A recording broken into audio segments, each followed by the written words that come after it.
Donc, par contre, si, alors que je souffre, je ne pense qu'à mes droits, ça veut dire que je gagne 300 000 par mois, je pense d'abord à moi-même, je vais dans les restaurants, je mange des gigots, je prends tout, je crée la haine. Pourquoi? Parce que mes enfants ne vont pas m'aimer. Oui. Je crée la désolation, je crée l'avarice. Donc, ceci est extrêmement important. En regardant le symbole, ça me relie en fonction des actes que je pose à la conscience divine correspondante, c'est-à-dire aux sphères d'amour alors que je suis en train d'exercer mon devoir. C'est ça la force du pentacle. C'est ça qui va converger une énergie créatrice vers cet objet apparemment inoffensif, mais qui, par le travail que je fais et par la pensée qui m'anime de rendre mes enfants heureux par mon sacrifice, Oui. je fais descendre une manne, une énergie qui se cristallise vers l'objet de protection et qui fait de moi un être inattaquable quand les forces qui veulent lutter contre mon évolution veulent intervenir dans ma vie. Donc, je suis la source de ma propre protection. Et là, je n'ai aucun compte à rendre à aucun esprit.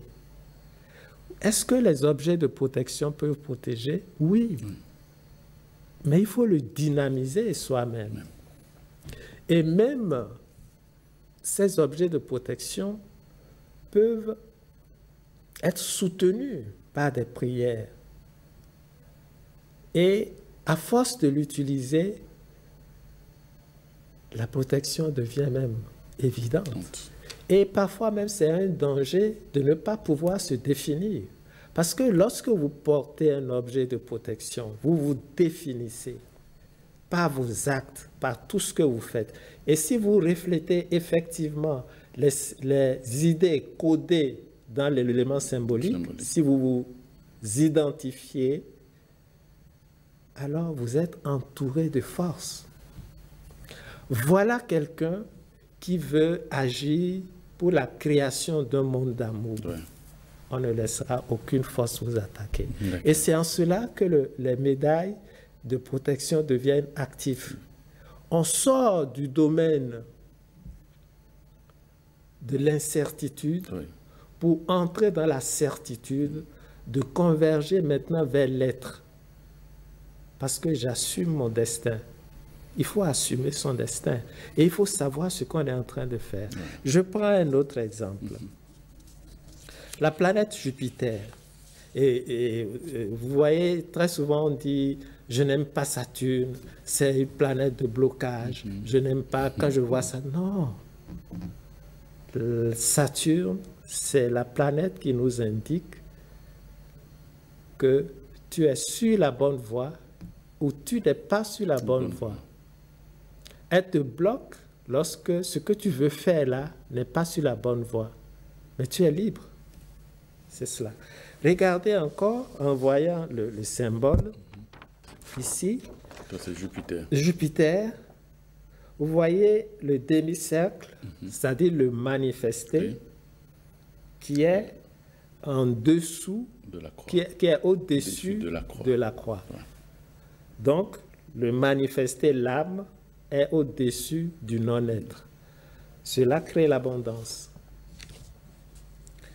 Mais il ne suffit pas d'être dans l'abondance.